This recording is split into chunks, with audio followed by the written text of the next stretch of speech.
तो जी हाँ, नमस्कार दोस्तों। आज हम बात करेंगे खेसारी लाल यादव के बारे में कि खेसारी लाल यादव का गाना इस समय इतना कम क्यों आ रहा है। जी हाँ, इसका वजह क्या है कि खेसारी लाल यादव ने इस समय बहुत ही कम गाना दे रहे हैं।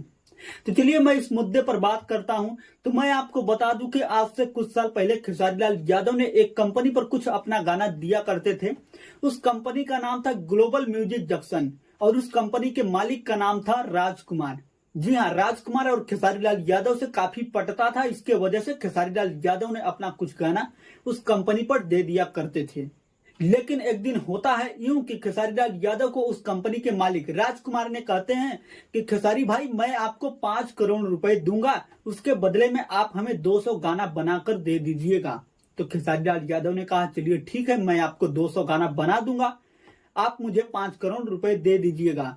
लेकिन उन्होंने कहा कि मैं आपको 5 करोड़ रुपए एक बार में नहीं दूंगा, पहले मैं आपको कुछ लाख रुपए दूंगा, उसके बाद मैं आपको आधा पैसा दूंगा और उसके बाद मैं आपको पूरा पैसा, जैसे ही आप 200 गाना पूरा कर देंगे, मुझे दे देंगे 200 गाना, वैसे ही मैं आपको 5 करोड़ रुपए दे दूंगा। तो खेसारी लाल यादव ने कहा चलिए ठीक है, आप जैसे करिए। क्योंकि खेसारी लाल यादव और राजकुमार उस कंपनी के मालिक एक दोस्त हो गए थे, इसके वजह से खेसारी लाल यादव ने कहा चलिए ठीक है, आप जैसे बोलिए वैसे मैं कर दूंगा। तो उन्होंने एक स्टाम्प पेपर मंगवाया, उसमें कुछ लिखा गया था, लेकिन वो इंग्लिश में लिखा गया था। खेसारी लाल यादव ने पढ़ा नहीं। हालांकि उस स्टाम्प पेपर को लाया गया और खेसारी लाल यादव से उस पर सिग्नेचर कराया गया और उसमें बताया गया कि खेसारी भाई, इसमें एक चीज लिखा गया है कि मैं आपको 5 करोड़ रुपए दे रहा हूं, उसके बदले में आप हमें 200 गाना बना दीजिएगा। लेकिन यह नहीं लिखा गया था कि 5 करोड़ रुपए एक साथ दूंगा। यह लिखा गया था मैं आपको 5 करोड़ रुपए टोटल दूंगा, आप मुझे उसके बदले में 200 गाना बना दीजिएगा। तो खेसारी लाल यादव ने उस बताए हुए अनुसार स्टाम्प पेपर पे सिग्नेचर कर दिया और उसके बाद अपना गाना देने लगे। और कुछ गाना देते कुछ गाना अपना दूसरे कंपनी पर दे दिए खेसारी लाल यादव ने। जैसे ही कुछ गाना अपना दूसरे कंपनी पर देने लगे, उस पर भी दे रहे थे, लेकिन कुछ अपना गाना दूसरे कंपनी पे भी देने लगे। वैसे ही उस कंपनी के मालिक राजकुमार को पता चलता है खेसारी लाल यादव ने दूसरे कंपनी को अपना गाना दे रहे हैं। हालांकि खेसारी लाल यादव ने इस कंपनी को भी दे रहे थे, ग्लोबल म्यूजिक जंक्शन को भी, और दूसरे कंपनी को भी गाना देने लगे थे। और इसी की वजह से उस कंपनी के मालिक राजकुमार ने जाकर के केस कर दिए खेसारी लाल यादव के ऊपर। और क्यों केस किए? क्योंकि खेसारी लाल यादव ने दूसरे कंपनी को भी गाना दे रहे थे, इसके वजह से जाकर के केस कर दिए। उसके बाद खेसारी लाल यादव को पता चलता है कि मेरे ऊपर केस हो गया है, लेकिन खेसारी लाल यादव सोचने लगे कि मेरे ऊपर क्यों केस हुआ, मैंने क्या ऐसा गलती कर दिया कि मेरे ऊपर केस कर दिया उस कंपनी के मालिक ने। हालांकि उससे पहले वो एक दोस्त हुआ करते थे, उसके बावजूद भी मेरे ऊपर केस कर दिए। लेकिन बाद में पता चलता है कि जिस पेपर पे खेसारी लाल यादव ने अपना सिग्नेचर किया गया था, यानी जिस पेपर पे सिग्नेचर कराया गया था खेसारी लाल यादव का, उस पेपर में इंग्लिश में ये लिखा गया था कि मैं सिर्फ इसी कंपनी को गाना दूंगा, यानी कि 200 गाना जब तक मैं इस कंपनी को नहीं दे पाऊंगा, उसके बावजूद दूसरे कंपनी को मैं गाना नहीं दूंगा, उसमें ये लिखा गया था। और खेसारी लाल यादव को सिग्नेचर कराते टाइम बताया ये गया कि सिर्फ इसमें ये लिखा गया है कि मैं आपको 5 करोड़ टोटल 5 करोड़ रुपए दूंगा, उसके बदले में आप हमें 200 गाना दे दीजिएगा। उस बात को लेकर खेसारी लाल यादव ने सिग्नेचर किया था, लेकिन बाद में पता चलता है कि उसमें ये लिखा गया है कि आप सिर्फ मेरे कंपनी को गाना देंगे, जब तक आप मेरे कंपनी को पूरा 200 गाना नहीं देंगे, उसके पहले किसी दूसरे कंपनी को अपना गाना नहीं दे सकते हैं, यानी कि दूसरे कंपनी से अपना गाना नहीं रिलीज करा सकते हैं। वैसे ही टेंशन में हो जाते हैं खेसारी लाल यादव ने। और जैसे ही उन्होंने केस किया था, उसके बाद केस चला गया कोर्ट में। कोर्ट में जाने के बाद हाई कोर्ट तक पहुंच गया केस। कुछ दिन पहले दिल्ली हाई कोर्ट ने एक डिसीजन दिया कि खेसारी लाल यादव सिर्फ इसी को गाना देंगे, जब तक इस कंपनी को 200 गाना नहीं दे पाएंगे, उसके बावजूद कहीं दूसरे कंपनी को गाना नहीं देंगे। और उस हाई कोर्ट के आदेश में यह भी लिख किया गया कि खेसारी लाल यादव 3 साल तक कहीं भी गाना नहीं रिलीज करा सकते हैं, किसी भी दूसरे कंपनी से गाना नहीं रिलीज करा सकते हैं, और कराएंगे तो सिर्फ ग्लोबल म्यूजिक जंक्शन कंपनी से अपना गाना रिलीज करा पाएंगे। अब जैसे ही 200 गाना जब उनका पूरा हो जाएगा, उसके बाद बाइज्जत बरी कर देंगे। उसके बाद हम खेसारी लाल यादव को नहीं रोकेंगे कि आप दूसरे कंपनी में गाना दीजिए। जैसे ही आदेश आता है, पूरे यूट्यूब पे एकदम हड़कंप मच जाता है कि खेसारी लाल यादव 3 साल तक गाना नहीं गाएंगे। 3 साल तक गाना गाना उनका बैन। खेसारी लाल यादव अब जाएंगे जेल। इस तरीके से काफी वीडियो आना शुरू हो गया। इस तरीके से जैसे ही वीडियो आना शुरू हो गया तो खेसारी लाल यादव ने एक दिन लाइव आते हैं और बताते हैं कि जिस पर सबसे ज्यादा मैंने भरोसा किया था, आज उन्होंने ही मेरा भरोसा तोड़ दिया, यानी मेरे साथ बहुत ही बड़ा विश्वासघात किया। लेकिन खेसारी लाल यादव के जो साथ रहते हैं वो भी उस पेपर को पढ़ा था कि इसमें लिखा क्या गया था। हालांकि आप सबको पता होगा कि खेसारी लाल यादव ने बहुत ही कम पढ़े लिखे हैं। वो कई स्टेज पे भी बता चुके हैं, कई वीडियो में भी बता चुके हैं कि मुझे इंग्लिश वगैरह नहीं आता है, मैं बहुत ही कम पढ़ा लिखा हूँ। ये कई वीडियो में, कई स्टेज शो में भी बताया है, फिल्म में भी बता दिए हैं कि मैं बहुत ही कम पढ़ा लिखा हूँ, मुझे ज्यादा पढ़ना नहीं आता है, मुझे इंग्लिश तो ऐसे भी नहीं आता है। लेकिन उनके साथ जो उनके मैनेजर रहते हैं, उनके साथ कई लोग रहते हैं, वो भी उस पेपर को देखे थे लेकिन खेसारी लाल यादव से नहीं बताएं।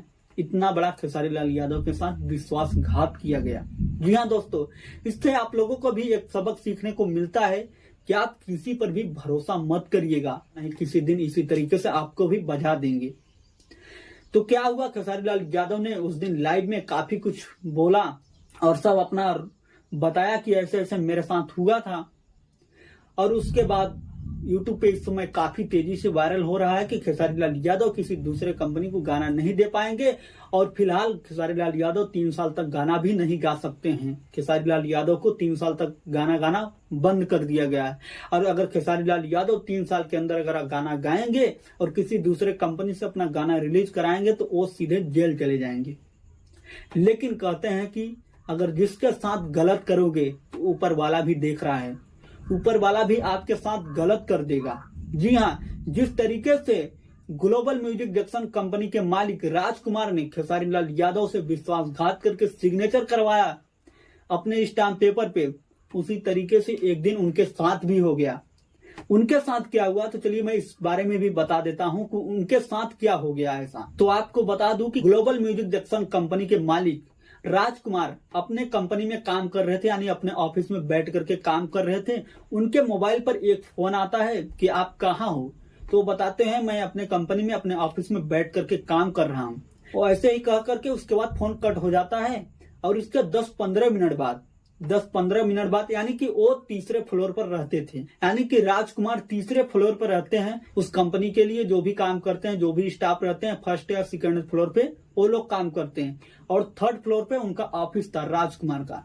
वहां पर कुछ लोग जाते हैं और राजकुमार को पकड़ करके घसीट करके लेकर आते हैं और उनको मारते भी हैं। जी हाँ, उनको मारते भी हैं और उनके स्टाफ को भी मारते हैं। उसके बाद उनको गाड़ी में बैठा करके कहीं दूर लेकर के जाते हैं और जैसे ही उनको दूर कहीं लेकर के जाते हैं, उनके स्टाफ के लोग पुलिस को फोन करते हैं कि मेरे मालिक को ऐसे ऐसे कुछ लोगों ने आए और मारपीट करके कहीं दूर लेकर के चले गए। और उसके बाद पुलिस जब फोन लगाती है राजकुमार के पास तो राजकुमार को कहीं दूर पर ले जाकर के बैठाया गया था और कुछ लोग उनको घेरे हुए थे। जी हाँ, कुछ लोगों ने उनको घेर करके रखे थे। और उसके बाद जैसे ही पुलिस का फोन उनके पास आता है राजकुमार के पास तो उठाते हैं फोन और उन लोगों ने जो घेर करके राजकुमार को रखे थे उन लोगों ने बोलते हैं कि आप बोलो कि मेरे साथ कुछ नहीं हुआ है, मैं एक सेफ जगह पे हूँ। वैसे ही राजकुमार बोल देते हैं कि मेरे साथ कुछ नहीं हुआ है, मैं एक सेफ जगह पे हूँ। उसके बाद पुलिस फोन कट कर देती है। उसके बाद खोजती है उनको कि कहाँ पर हैं वो। और उनके साथ हुआ यूं, जहाँ पे राजकुमार ने पुलिस से बात किया वहां से फिर वो लोग दूसरे जगह पे लेके चले गए उनको। दूसरे जगह पर ले जाने के बाद उनके साथ भी इसी तरीके का होता है। एक स्टाम्प पेपर मंगाते हैं और अपने हिसाब से कुछ उस पर लिखा रहता है और उसके बाद उनसे जबरदस्ती सिग्नेचर कराया जाता है। सिग्नेचर वगैरह करा करके उनको भी छोड़ दिया जाता है। तो कहते हैं ना कि जिस तरीके से जिसके साथ आप व्यवहार करोगे भगवान उसी तरीके से आपके भी साथ व्यवहार कर देंगे। जिस तरीके से झूठ का सिग्नेचर खेसारी लाल यादव से झूठ बता करके खेसारी लाल यादव से सिग्नेचर करा गया, उसी तरीके से उनके साथ भी जबरदस्ती हो गया। हालांकि मैं ये नहीं कह रहा हूं, उन्होंने खुद ही बताया है कि मेरे साथ ऐसा ऐसा हुआ है। तो रही बात कि अब क्या गाना अब खेसारी लाल यादव का आएगा कि नहीं आएगा, तो मैं आपको बता दूं कि खेसारी लाल यादव ने 200 गाना अपना पूरा कर देंगे। उस कंपनी को 200 गाना बना करके दे देंगे। अभी कुछ गाने दिए हैं और भी कुछ गाने बकाए हैं। इसके वजह से खेसारी लाल यादव ने जैसे ही 200 गाने उस कंपनी को दे देंगे तो उस मामले से वो आजाद हो जाएंगे और अपना हर कंपनी पर गाना रिलीज करा सकते हैं। हालांकि खेसारी लाल यादव अभी अपना गाना बंद नहीं करेंगे। अभी सिर्फ नोटिस आया है, फाइनल डिसीजन कोर्ट का नहीं आया है। फाइनल डिसीजन जब आ जाएगा, जिस तरीके का उसमें डिसीजन लिखा रहेगा उसी तरीके से खेसारी लाल यादव काम करेंगे। चलिए, आप इस वीडियो को देखने के लिए आपको बहुत बहुत धन्यवाद। मिलते हैं अगले वीडियो में।